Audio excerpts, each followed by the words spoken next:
Скандальне призначення. Замість Білялова кримсько-татарським театром керуватимуть одразу два нових керманича.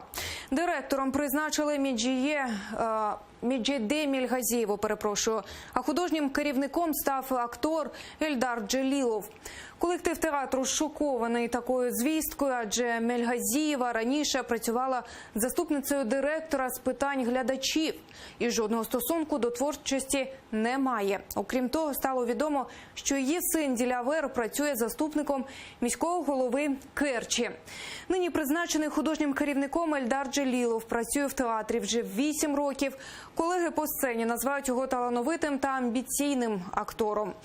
Призначення Джелілова та Мельгазієвої збираються обговорити 29 серпня на загальних зборах. Коли стало відомо про звільнення керівника театру Білялова, колектив оприлюднив спільну заяву. Актори повідомили, що вважають звільнення керівника тиском на театр і без Білялова працювати не будуть. Сам Білялов рішення про звільнення оскаржуватиме. В інтерв'ю телеканалу АТР він повідомив, що вірить у свою перемогу в суді, адже обвинувачення, за яким його усунули з посади, надумані. Есть те, которые, понятие честь, совесть, наверное, как-то не это главное. Вот и все. Но мы все равно будем судиться. Я выиграю в любом случае. Подавляющее большинство артистов на моей стороне. Это для меня главное. Не хотел бы это все превращать в политику. Это просто их дело совести. Моя задача была, как руководитель, она и есть и сегодня.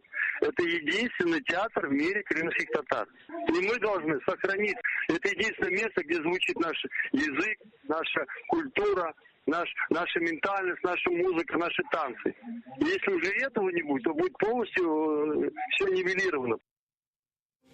Білялов 30 років працював керівником Кримсько-татарського театру. А цьогоріч, 7 серпня, окупанти його звільнили. Йому закидають начебто адміністративні порушення та фінансові махінації. Сам Білялов це заперечує.